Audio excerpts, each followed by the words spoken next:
Check out the Horses store at horses.landh. There's a sword, some t-shirts, and a notebook that are all shipping now. Thank you. I hope you enjoy this video. When we destroy everything, what do we have? This is one of the many ideas explored within the works of Friedrich Nietzsche. The answer he once supplied to this question was the Ubermensch, the man who is greater than mankind, the next evolution of the human race. The concept of the Übermensch has been studied, interpreted, and manipulated over and over. It is almost impossible to distill effectively into a single sentence. The Übermensch is both apocalyptic and aspirational, both dangerous and comforting. If nothing else, it is powerful. For those feeling like they are lost in the forest of life, Nietzsche's Übermensch can provide, if not an escape route, some direction. That direction is to be fiercely, belligerently, violently independent. To truly be your own individual in a world so ready to crudely thrust every human being into some pre-existing classification. But this description defies the totality of the Übermensch. It is reductive. So let's explore the idea more meaningfully. A biographical work on Nietzsche would be its own pursuit. For our purposes, we will just say that he was a German-born philosopher active in the latter half of the 19th century. During this time, he developed the concept at hand, that of the Ubermensch. But for its most true genesis, we can look to the ancient work of the Syrian writer Lucian, who discussed a hyperanthropos. This was a satirical version of some superhuman figure, which is not entirely irrelevant to Nietzsche. Even more direct is the link to Ralph Waldo Emerson's 1841 essay called The Oversoul.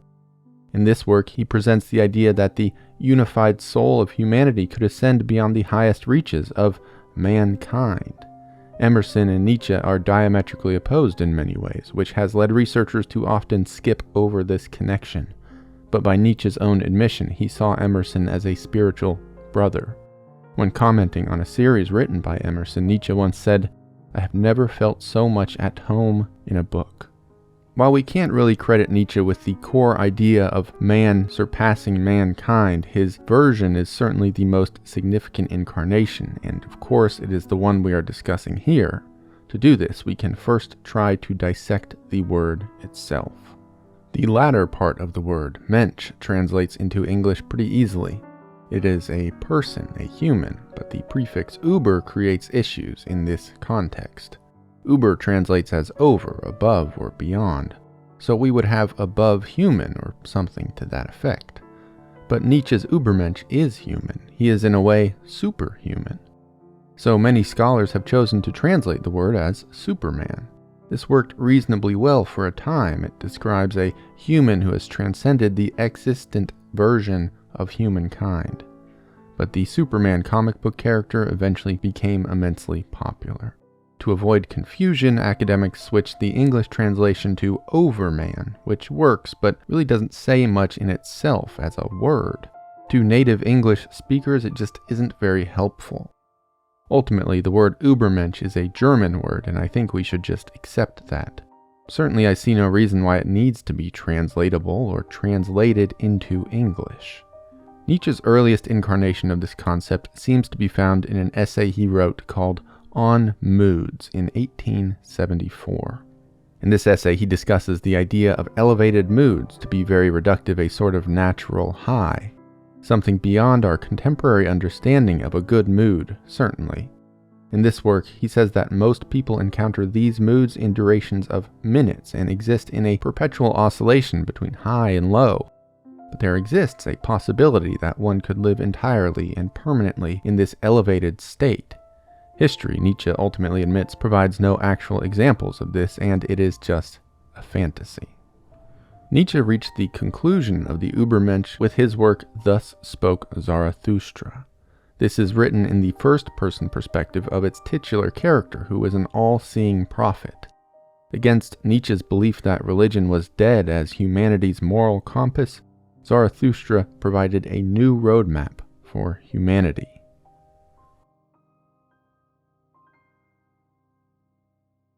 Within Thus Spoke Zarathustra, Nietzsche expresses that mankind has great, untapped potential. He says man in his present state, weighed down by his bad conscience, is truly a sick animal, but perhaps this condition is like pregnancy, a sickness heavy with future possibilities. Man is such incomplete transitional creature that it almost seems as if nature had some future plans for him, as if man were not an end but only a way, an episode, a bridge, a great promise. Nietzsche himself never defines the Übermensch, but his framing does well to describe the concept. It is a destination that humanity can reach by collectively reassessing morals, methodology, and our definition of progress. Mankind in its present form is an obstacle that we must all overcome. History's mightiest figures, Caesar, Da Vinci, Napoleon, all fell short of the Ubermensch, according to Nietzsche. While admirable, they too were to be destroyed and left in their proper place of obsolescence. In his time, there were a few sensibilities that Nietzsche rejected. One was nihilism, the belief that basically life has no inherent meaning. This is an interesting point because Nietzsche once described himself as a nihilist, and surface-level understanding of his work also points to that conclusion. This is one of the great, unfortunate, and probably unintentional tricks that Nietzsche performed. It is easy to read his work and find only negativity and hopelessness. In fact, the opposite is true. Nietzsche declared that the only way to destroy nihilism was to go through it, to embrace it in some sense. He could use nihilism to move past nihilism. By doing so, we could make life into a beautiful blank space. In this space, we could find and insert true fulfillment, an individualistic, unique happiness that was not bound to the ideas of others. In his time, then modern thinking sought happiness for all people based on Christian ideas of right and wrong.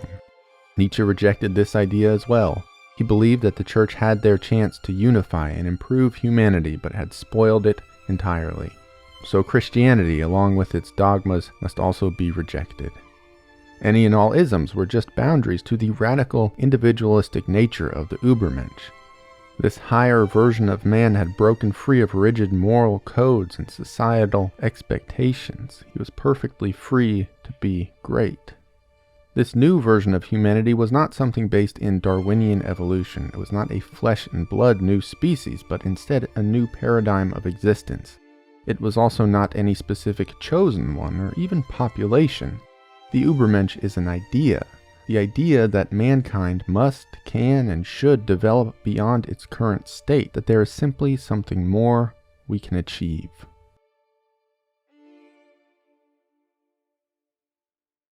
The values that created present humanity, Nietzsche recognized, would just create more of the same.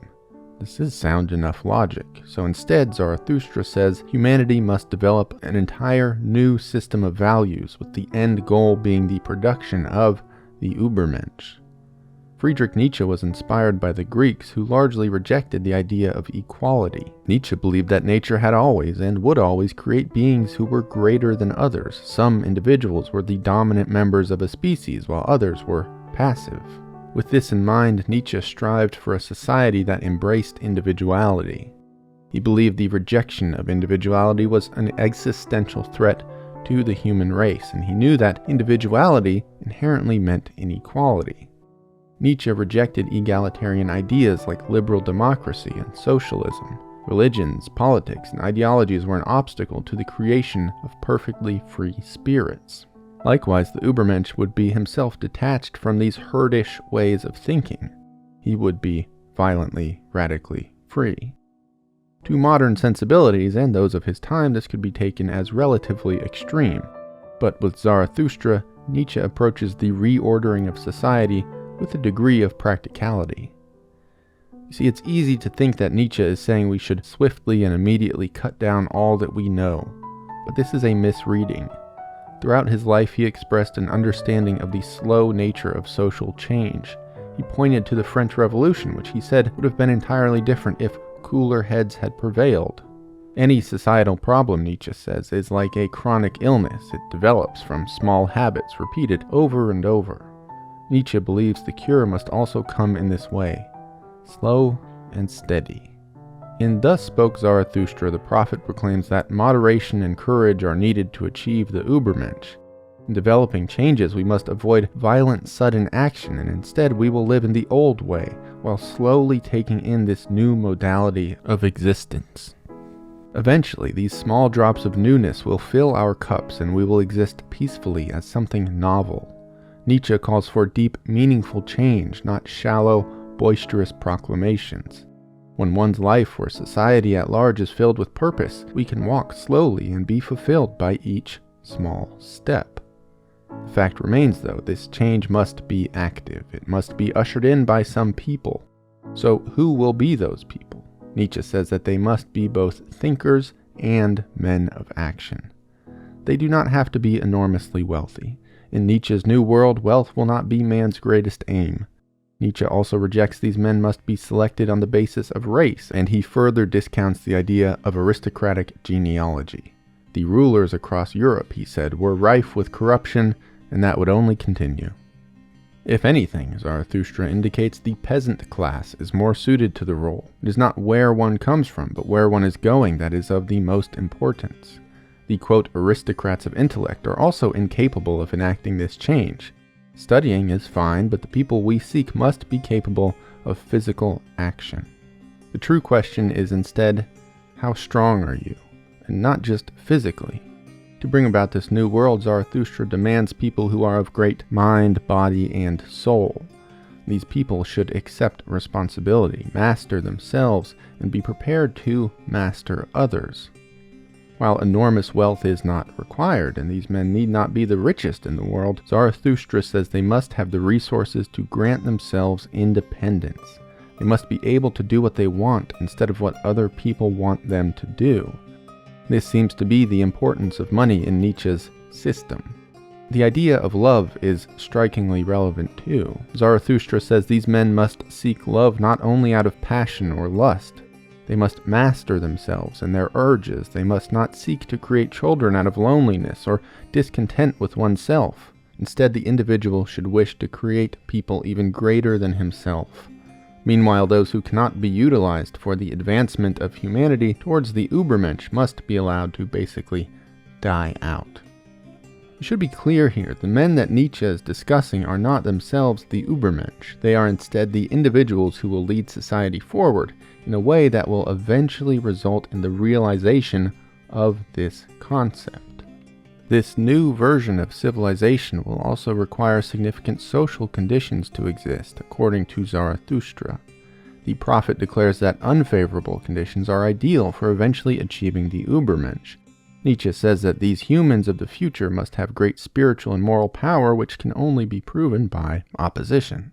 Insecurity and danger, Nietzsche argued, would bring out the most elite qualities of these future individuals. People did not become great, after all, because everything was easy. No, they needed to overcome challenges. Broadly speaking, Nietzsche supports hardship and believes struggle will force the greatest of humankind to the top. It should be noted, though, he does not provide much in the way of specifics on these hardships. Nietzsche remarks that the modern society seeks safety for everyone. But when danger disappears, so does the capability to deal with it, so does the capacity for greatness. Nietzsche categorized wars and revolutions as clumsy ways to remedy this situation, but admitted they are the greatest stimulants available. The church again had their chance to serve this role, but had missed it. This could read as an endorsement of violence, and perhaps it was in a way, but ordinary gunpowder wars would be almost irrelevant to this future civilization.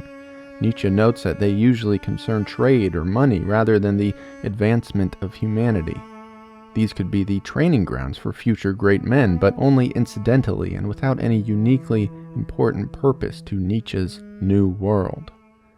The blades and guns type of warfare was not Nietzsche's focus. He was not a warmonger, nor does he express this idea as Zarathustra. Instead, he believes in wars between ideas. Most often, when Nietzsche praises the concept of war, this is the type of conflict he is referring to. By living in opposition to those around oneself and engaging in this spiritual war, man is hardened without need for guns or ammunition. And thus spoke Zarathustra. Nietzsche offers the parable of the camel, the lion and the child. This concept strikes at the core of the book and much of Nietzsche's philosophy. The camel is burdened by the expectations, hopes, and sensibilities of those around him, those who are essentially exploiting him. In time, the camel eventually evolves into the lion. The lion tears apart the camel and its burdens, leaving only an empty space behind. The lion has the courage to explore this space, and within it the nihilistic idea of life having no meaning. This is where we can be reborn. This is where we become the child. We can begin anew and find our own ideals and aspirations, those things which make us unique and which bring us authentic, individual fulfillment. Although evocative to the point of provocation, Nietzsche reflects a profound optimism and a hope for the future. His ideas are fierce, aggressive, and immensely stimulating, but still, there is one key that will allow us to unlock them entirely.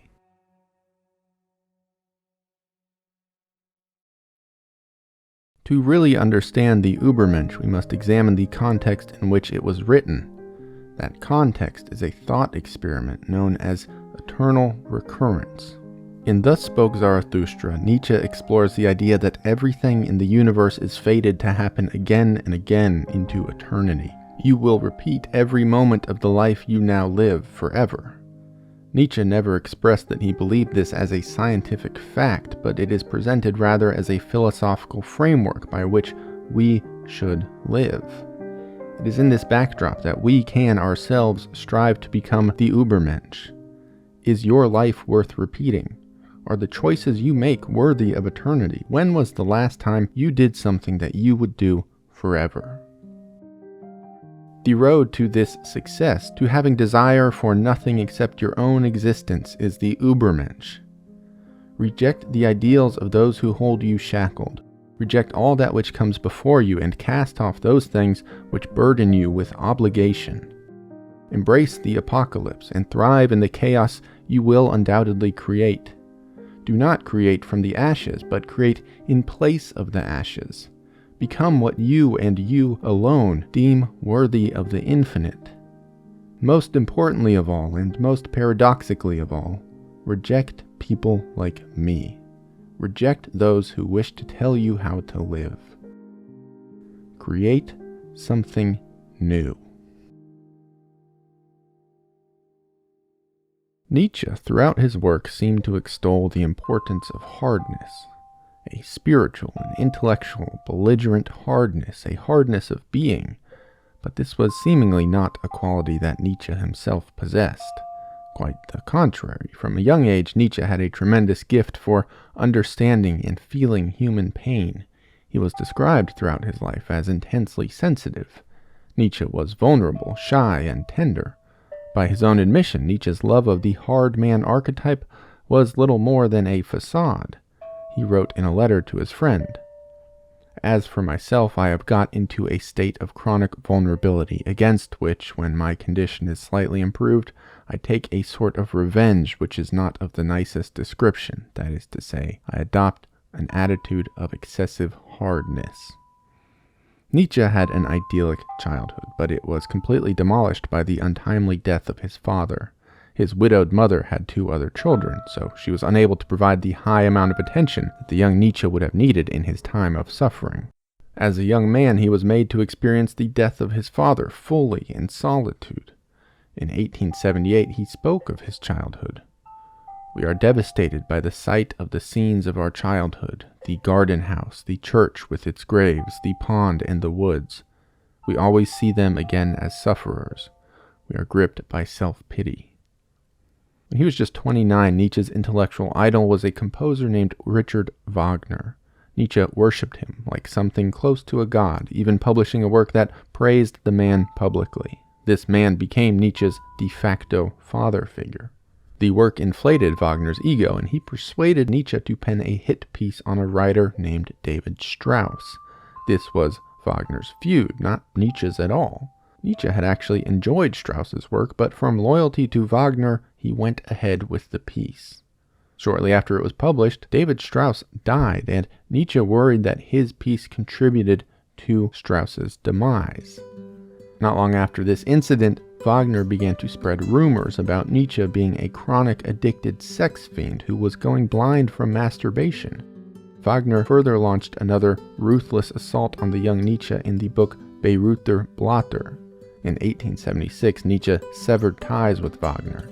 This incident broke his heart and catapulted the sensitive young man into an era of emotional distress. In the wake of this personal tragedy, Nietzsche found refuge in the love of a woman named Lou Salome. Their romantic affair was intense and passionate, with Nietzsche saying she was as shrewd as an eagle and as brave as a lion. He earnestly believed he had found his soulmate. As it turned out, romancing with geniuses of the day was a pattern for Lou. She ultimately rejected Nietzsche, and the romance crumbled.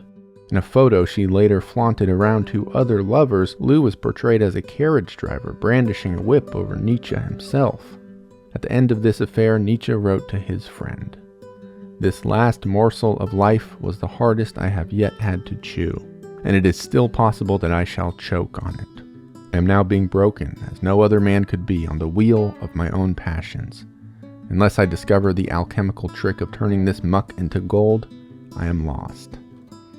Nietzsche would go on to live a life plagued by psychological turmoil, eventually resulting in a complete psychotic breakdown. In Zarathustra, Nietzsche presents a hard man ideal who could endure suffering and use it to find greatness. It has been argued that this was just a sort of persona, an aspirational abstract that Nietzsche used to cope with his own sensitivity, an ideal that Nietzsche himself fell tremendously short of. Maybe. But it seems to me that the opposite could be true. I think that to be strong is not to forego feelings or to be immune to them. It is instead to act because of or in spite of those feelings. Indeed, Nietzsche, with his tremendous sensitivity, did just that. When all was said and done, he did perform the alchemical trick of turning muck into gold. Maybe he didn't live to see it, but some century and a half later, he has emerged as one of the most influential thinkers of all time. Nietzsche's writing provides us with a uniquely dangerous sort of knowledge.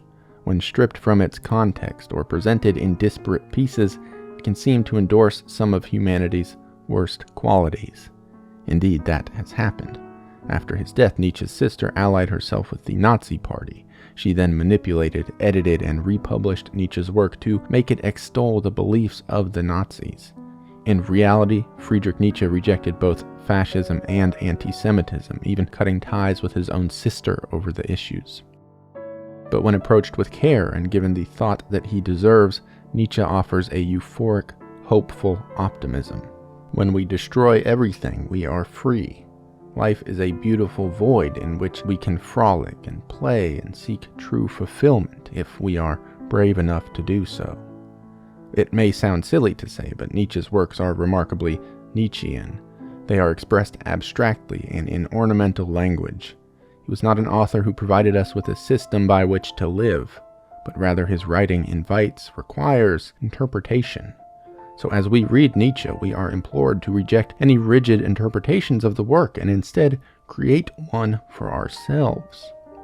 Thus Spoke Zarathustra is a great snapshot of Nietzsche's philosophy, but it is not comprehensive. In this essay, I have not even scratched the surface of Nietzsche's works, nor the secondary interpretations of them. So in true Nietzschean spirit, I suggest you discover them for yourself.